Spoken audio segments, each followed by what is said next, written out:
Hi Year 11, welcome to the final summary for Macbeth. Now we're going to have a look at the final act, which is Act 5, and because this is a tragic play, of course, he is going to die. The act opens with Lady Macbeth's gentlewoman and a doctor. The doctor has been called in to observe Lady Macbeth sleepwalking. The gentlewoman says that Lady Macbeth has been sleepwalking since Macbeth went into battle. So at this point, Macbeth isn't in his castle. He's waiting for Malcolm. The doctor starts to ask what the gentlewoman has heard Lady Macbeth say during her sleepwalking. He refuses to tell him. And then Lady Macbeth gets up and out of bed.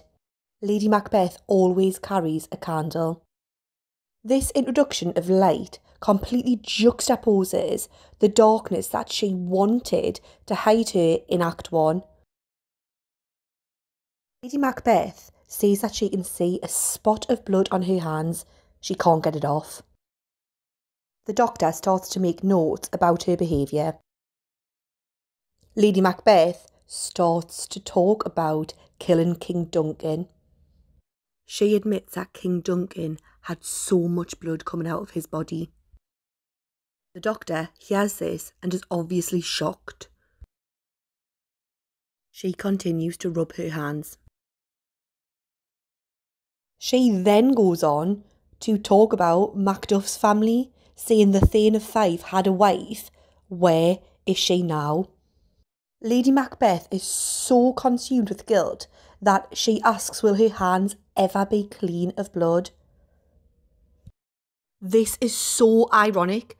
After Macbeth killed King Duncan, she told him it would wash away with a little bit of water. The doctor admits that he doesn't know what to do. He has seen people die from madness. Lady Macbeth continues. Then she lets it slip that they killed Banquo as well. She has crumbled.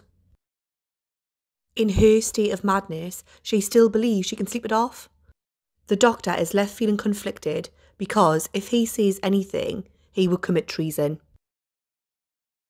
The scene shifts to Lennox and his men who are against Macbeth. The men agree and make a plan to meet Malcolm and his army at Birnam Wood. And if you can remember what the witches said, alarm bells should be ringing. The men discuss Macbeth's whereabouts, so he's very close to his castle, but he is fortifying it, putting up barriers to keep the English army out. Angus suggests that there's not long left until he falls from the throne. Men admit that they will die for their country. In order to restore Scotland's beauty, they need to get rid of the weed, which is Macbeth. So they march on. The scene changes to Macbeth, the doctor and the attendants. Macbeth mocks what the witches told him. He believes he can't be killed. A messenger comes in telling Macbeth that 10,000 men are outside of the castle. Macbeth isn't happy about this. Macbeth calls for Satan, his chief servant. Satan confirms exactly what the messenger just told him. Macbeth orders Satan to fetch his armour, but Satan believes that it's too early for that. Macbeth is either determined or foolish to think that armour will protect him. Satan goes to get it. The conversation changes to Macbeth inquiring about his wife. The doctor admits that she isn't physically sick. It's Lady Macbeth's mind that is ill. Macbeth brushes this off. But the doctor says that he can't fix it, only she can help herself. Macbeth shouts for Satan to come back. Then, in somewhat of a jokey way, Macbeth asks the doctor if he can cure Scotland. The doctor vows never to return. We're then taken back outside of Macbeth's castle. Malcolm, Macduff, Seward and his son await outside with other Englishmen. Ross and Lennox have joined them. Seward asks what wood is before them. It's confirmed that this is Birnam Wood. Malcolm asks his men to hide behind branches and chop them down. By doing this, their army will be camouflaged. Seward says that it's time to advance. Macbeth has finished preparing his castle. He says that he is ready for them. He is still under the impression that he is invincible. He says that his castle will laugh at this army. During his speech, he hears a female cry, and the ever-faithful Satan leaves to find out what's going on. Macbeth says he fears nothing. Then Satan comes back with bad news. But for Macbeth, this isn't bad news at all. He says that his wife was going to die anyway, and he compares her to a candle, a simple flame to be blown out and forgotten about. There is no time to mourn Lady Macbeth's death, because a messenger comes in to tell Macbeth that the wood is moving. Macbeth threatens to hang him if he's lying, but he's obviously frightened as he prepares to fight. Then we're back outside of the castle.